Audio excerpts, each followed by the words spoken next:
Our background is kind of like everyone else's. You know, we met, we fell in love a whole bunch of years ago, 24 years ago, and met at college, and it's been kind of a wonderful story ever since. We've got how many kids now? 6. Got six kids, and in fact we've got a couple new ones that we've just added to our family. When most people our age are retiring with no kids in the house, we've decided we need more kids in the house. And so we've just recently, in fact in the last 2 years, adopted 2 new children.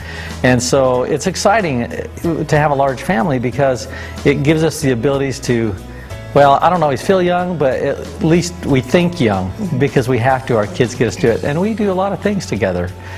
We travel extensively. That's been one of the most fun things of all, because we take our kids and we load them up on the plane just like most people load them up in a car, and we just go somewhere. And we go all kinds of places, and our kids have seen things that have just been, well, it's kind of a miracle. I really look at it in my life. I mean, here's a story that was kind of interesting. Do you remember when 9/11 happened? And we wanted our kids to be able to see that on a more personal way than just on television. So shortly after that, we found ourselves in New York. Actually, the ground was still smoking from the towers that were there, and that's left a permanent impression upon us and our family. And I think what this opportunity has afforded us more than anything is the ability to teach our children and to help them gain perspective in their life and how things are so much different when you have first-hand experience of those kind of things. It's been a real blessing, hasn't it? It's just been amazing for them. It's been a bigger lesson than they ever would have got in school. Well, as soon as that door opens and the kids come home from school, they run to the fridge. I just wanted the school not feed these kids. I know I'm paying for the lunch bill all the time because we just kind of get out of the way so they can feed themselves before we communicate anything. You know, it's a stampede. Typically, if they have homework, that's the first thing they do. They do their homework, and then we do things together. There's weekends we have the house just full of kids. The goal has always been that we always wanted all of the neighborhood friends to come to our house so that we knew what was going on. And so we tried to make this house a party house. And it's kind of turned into one. And that's what we want, because we know who our kids are hanging out with. We know their friends very well. We just have a lot of fun. This is a place to come. It's where everybody wants to be.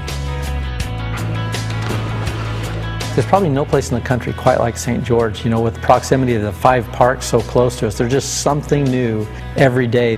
One of the things I really like about hiking in Zion's in particular, my son, Braden, my 16-year-old, he loves photography, so the 2 of us can get together. We put our cameras on and take pictures of some of the most awesome scenery in the world. I don't know any place on the world quite like Zion's National Park. It's just such an interesting landscape that you just never get tired of it. My definition of success is to be able to be home with my family, to be able to spend quality time with my husband, and to be able to have the financial freedom to do that. We've decided that pretty much every Thursday is golf day, and so we've been able to go out there and make sure that we've got a nanny or babysitter, someone that comes in every Thursday, and we just set our tee times, we go golfing. We've been able to set up things in our life that are important to us because this business allows us to do it. You know, people say that money's not important, but I work 60 hours a week to chase it, and so money is important. It's important that we find a way to generate our money so that we do it in as little time as possible so that we can go out and pursue those things that really are important. And that's what Monavie's done for us. It's gave us the capacity to decide what is important in our family and make it so we've got the time and energies and financial wherewithal to pursue it. You know, quite often you look at success and think, gosh, they're so lucky, but my experience has been success doesn't come as a result of luck, it comes as a result of planning. And so when you spend your time seeking for the vehicles that can get you what you want, I tend to think a big chunk of people will end up finding our business, our industry. This industry of networking, this career, brings so many benefits that if you're looking for financial freedom and free time, I don't know where else most people are going to go. Every person I've ever met wants financial independence. They don't recognize it, but I say that because the opposite of that is financial dependence. And I don't know anyone who sets out with that as a goal. Never.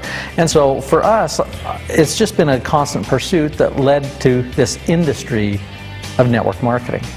Because one thing I've recognized, you can't gain financial independence unless you've got leverage in your life. It's the most important component. And there's only a couple things you can leverage. You can leverage your time, or you can leverage your money. And for the bulk of us, we don't have money to leverage. So the only thing we've got to leverage is our time. So the real question comes down is, okay, what is the best vehicle on the planet for leveraging your time? And I'm telling you, this is the vehicle. So we found ourselves in this about 20 plus years ago and worked really hard. It took us about a year and a half to generate enough income that we could kind of live on it. But I'll tell you what, our life changed more than all the wealth that's been created thereafter. And the reason it's changed so much, that was the first $50,000 or $60,000 a year that came passively. How would that change your thinking to know that next month it was going to be there, whether you stayed in bed or whether you got up and dug ditches? It was always going to be there. And so our mindset, that's when we gained our financial freedom back in 1990. And what I like about it is that you find that you enter like a new dimension.